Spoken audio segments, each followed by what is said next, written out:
Hey, Anish Majumdar here, career coach and fierce advocate for transitioning leaders. So happy that you are here. Happy to talk about an important topic that affects so many of us. You might be affected by this right now, or you may have been previously or shortly thereafter will, right? What are we talking about? The company you're working with goes through a massive top-down change, right? They lay off massive rounds of workers. They go through some painful restructuring.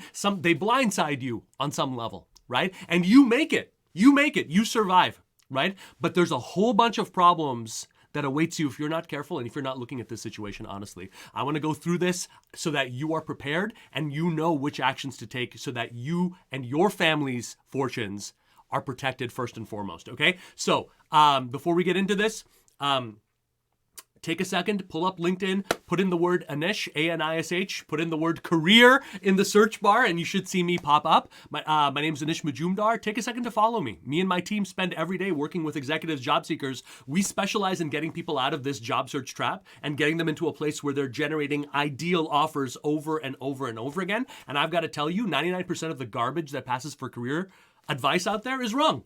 It's propaganda of the worst kind because it is meant to aid employers in making you feel weak, powerless, and ready to accept whatever scraps they give you. Not exactly career advice, is it? Right? If you'd like something differently, I'm on there every day trying to do my best to correct things. All right? I would really appreciate that. All right, so let's get into it. Number one, all right? You've made it through this, right? And by the way, before we get into these 3 tips, starting with this step 1, I want to go into the crux of the real problem here because I don't think it's obvious. Okay, the biggest problem with making it, with surviving, a situation like this, is that it makes you start being grateful and feeling grateful for things that honestly you should be taking for granted. Let me explain. And you might be saying, oh, you should never take anything for granted. No, yes, you should.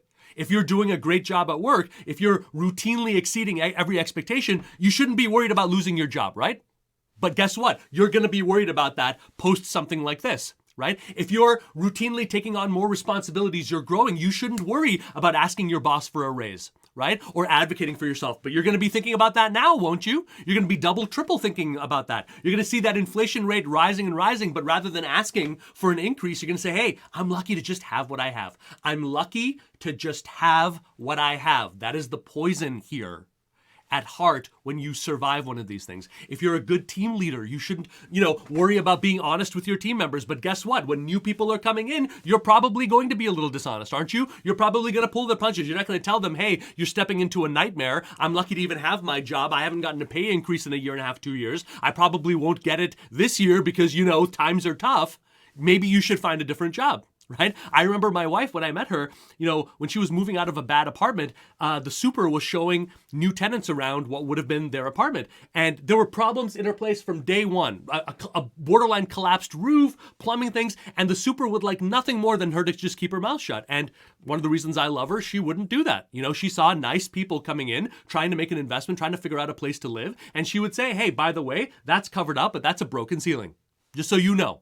Right? And this, just so you know. And you're not going to do that in a professional context. If you're worried about yourself and being out of a job, you're not going to be the kind of leader that you need and your people need you to be. All right? You're going to be compromised. Big problem. This is what I mean by survivor's guilt, right? It's a real big problem. So the first thing that you can do, the first countermeasure that you can take is to reset the table. I want you to imagine that you are starting right over at this job.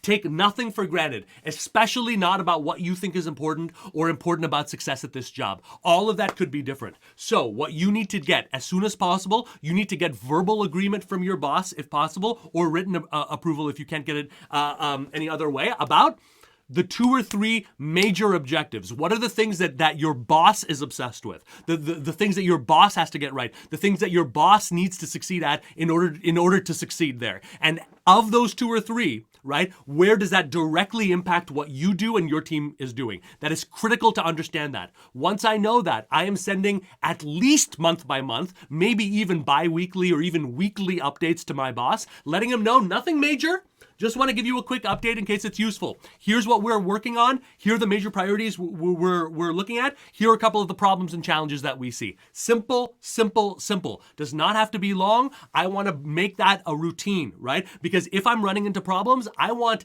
a simple email saying, hey, by the way, I wouldn't focus on that. Or hey, that's no longer a thing, rather than me spending weeks I don't have on something that is ultimately not going to move the needle. Reset the table. Treat this as though it's a reprieve, but it's also a new job. And you'll have a better chance of surviving in this new regime, whatever that looks like, okay? Definitely get agreement on the big initiatives beforehand, okay? Do not just assume because things were happening one way before that things are going to continue happening that way, okay? That is a recipe for disaster.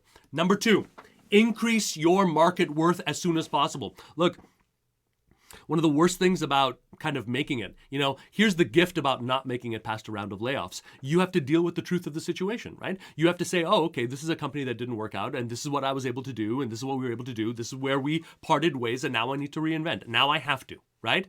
If you don't have that, right, you're sort of stuck there in between a rock and a hard place. But what I would absolutely do is now is the time, right? Quite frankly, I would make you getting ahead way more important than this job because they've communicated to you how important they think you are, right? And don't accept any of their crap about why you were able to make it and all of that. The only reason you are there is because they were unable to replace you effectively. That's it for now. I guarantee you that is on the docket, no matter how qualified you are, right? So when we're talking about this, rebrand, right? Is your brand, your resume, LinkedIn, your face-to-face strategy, your relationship building strategy, is this in line with your market value today? Does this represent where you are today? Or is it 5, 6 pre-company there? That needs to change right now. Do what you need to do. Build it yourself. Hire an expert like me. Do what you need to do to have that brand be strong and powerful. I don't care if you're working for a company that isn't that friendly towards that. That's not their right. You gotta look out for yourself. And if they ask you and challenge you, hey, why are you updating your LinkedIn? Frame it from the point of view of wanting to be a better employee. I want to put my best foot forward. I want those who know me, whether they become clients of ours, whether they become that, I want to make sure that I'm putting my best foot forward. That's what I'm doing here. And I believe that I have a right to do so. If you have a problem with that, let me know and we can deal with it. But quite frankly, they're not going to have an issue with it. Why would they, right? But you can't let that stop you right now. You have got to rebrand. You've got to engage, okay? Increase the amount of engagement. Now is the time to start thinking about yourself as someone who has a voice and a purpose and a value regardless of any one company. I see this problem all the time. Guys, way too many of you are trying to lap up the secondhand brand equity of some company you worked with 6 years ago or some degree you had, But that's just as lame as someone who's like in his mid-40s with a Cornell sticker on his hatchback. You know what I mean? It's lame, dude. Why is your identity still linked up with something so outdated, right? Make it about now, right? And engagement really helps. LinkedIn engagement. Don't think about it as, oh, I have to be an expert. There are many ways that you can engage and add value to your network that isn't just about being an expert, right? You can be what's called a reporter, right? Report on major trends that are going on in industries that you're following, right? Report on major thought leaders, what they're doing, right? You can explore. In other words, you can engage from a place of, look at me, I'm someone who discovered something and I'm finding this out. It's called sharing the learning journey. So if you spend like an hour or two just learning and keeping up to date with your industry, have your LinkedIn profile up and it'll give you ideas for posts, questions to ask, value to add right there, right? Make it a part of your daily life because you're putting in investments into your own brand. You're putting in investments into something that is yours, okay? Away from this company. That's what this is all about. So rebrand, engage, and network. And specifically, okay, when it comes to networking, let me give you a quick tip on this, okay? You want to add value on the first call. You don't want to make the mistake of thinking, oh, I'm just getting to know this person. No. Add value, okay? Here's a way to think about this, right? A good way to set up that initial call is to think about, okay, how can I express, this is what me and my team are up to. Here's our big mission, right? This is what we've seen, right? This is what I've discovered. This is the connection part, the rapport part. And then this is what we're up to and how can we help, right? Setting up something like that early on at the beginning of a call allows this thing, when you do it right with the branding, with some engagement, to start from a place of equals and then move into a productive dialogue where you're actually exploring and finding out what's happening at this company with an eye towards helping. That's how you create offers for yourself, is by going into the pain and the relationship first, not showing all of your cards and saying, please, I need a job. I got to get the hell out of here. Okay. Final tip. All right. Consider yourself unemployed with sudden death expiring benefits. Don't waste it, okay? You should treat yourself as unemployed. This job, for however much longer it is, use it for everything that it is worth, okay? Utilize it to get yourself set up. Use it to get yourself free. Use it to get yourself there. And remember, all of the problems that you've been dealing with at this company, right? 99.9% I'm willing to bet has nothing to do with you, right? But in the outside world, they don't know any of this, right? All they know is they see someone like you, a professional on the up and up, someone who is rising, someone who's deliberately taking on more and succeeding. Now is the time for you to find another role. Now, when you have maximum leverage, when you are employed, when you are hotly in demand, this is when you're going to get maximum dollars. This is when you're going to be able to make the maximum level. You're not going to have that when the rest of the world starts understanding that your company is a joke, right? They're not really going to get that when all of the mismanagement and problems start bleeding out, and now that company becomes something toxic on your resume. So do not waste this time. Now is the time for you to treat it like it's an active job search, okay? Get it done. Get it done. Forget about this company. Put your loyalty where it needs to be, on you and your family, all right? And move on through. Follow me, guys. Hope this makes sense. Get moving.